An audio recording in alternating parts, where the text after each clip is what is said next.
It took more than 1,000 years for Buddhism to spread from the plains of India to the Himalayan snow peaks and then on to the Tibetan plateau. But once it had taken root, Buddhist values of nonviolence, tolerance, and respect for the environment began to influence communities throughout Tibet.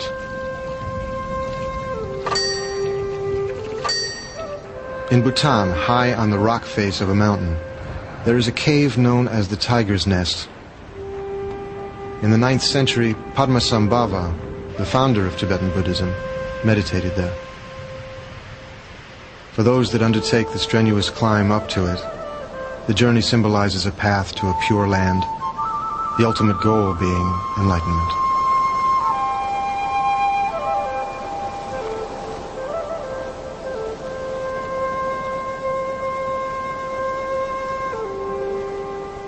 Buddhist teachings are profound ways of inner transformation. They are available to anyone possessing the courage and diligence to practice them.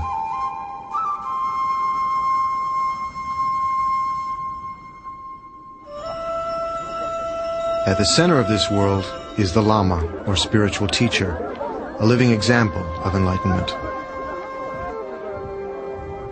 As a spiritual leader, he also participated in every aspect of Tibetan culture.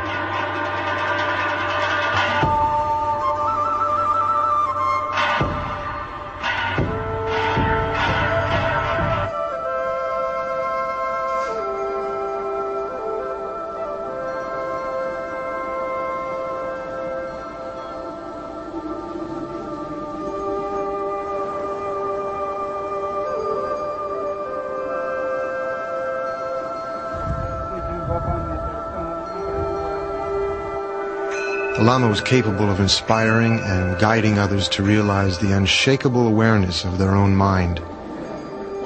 One such teacher was Khyentse Rinpoche.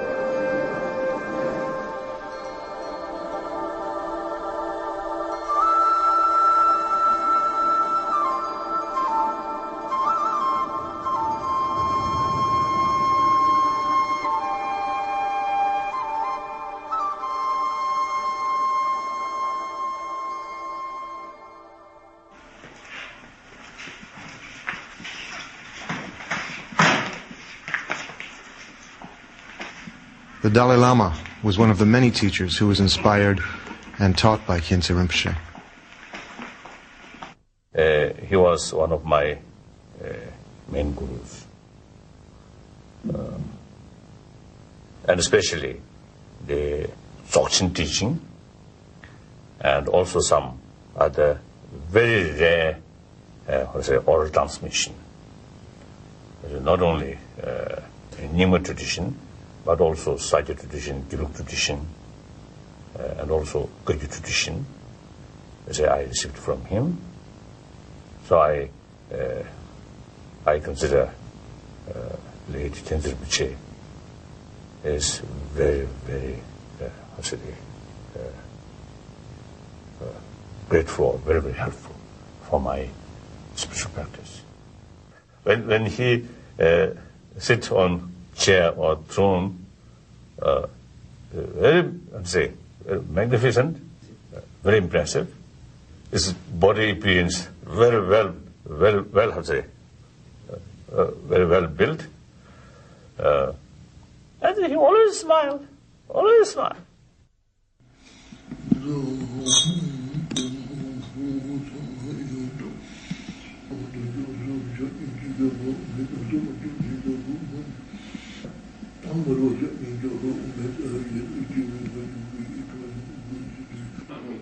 The Dalai Lama requests teachings from Khyentse Rinpoche, making a symbolic offering of precious stones as a symbol of the whole universe.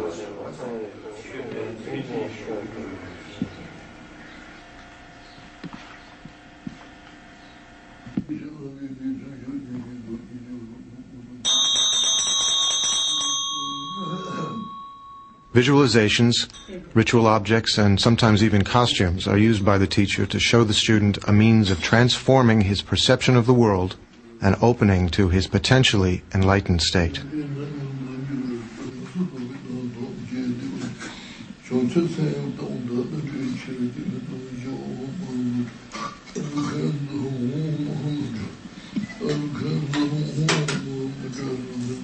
At the end of this 3-day empowerment, the roles are reversed, and as a sign of humility, Khyentse Rinpoche requests the Dalai Lama to bless him.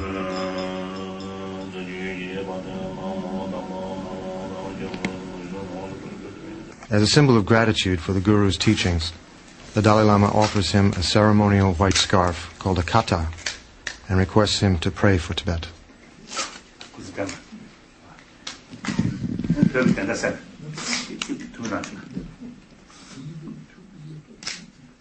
And according to my own experience, of course, as a result of meeting these great masters, my spiritual development, for my spiritual development, great benefit. Buddhism was born in India 2,500 years ago, when an Indian prince named Siddhartha left the wealth and comforts of his father's palace to find the meaning of life. After many years of meditation, he realized the ultimate nature of reality and became known as the Buddha, or the Awakened One. Padmasambhava is revered by Tibetans as the second Buddha. He was invited by the king of Tibet to establish Buddhism in the land of snows. His extraordinary power overcame all resistance, both human and supernatural, that he encountered on his journey to bring Buddhism to Tibet.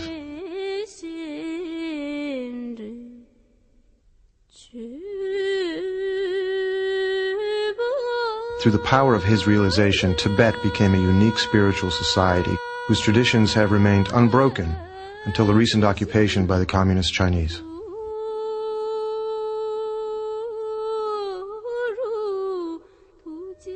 Ironically, these tragic events were the catalyst for Tibetan teachers to bring their wisdom and experience to the rest of the world.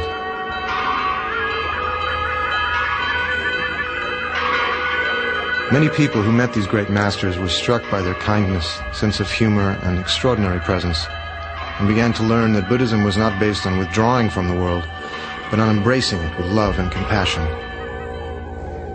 That lasting happiness can only come from inner peace.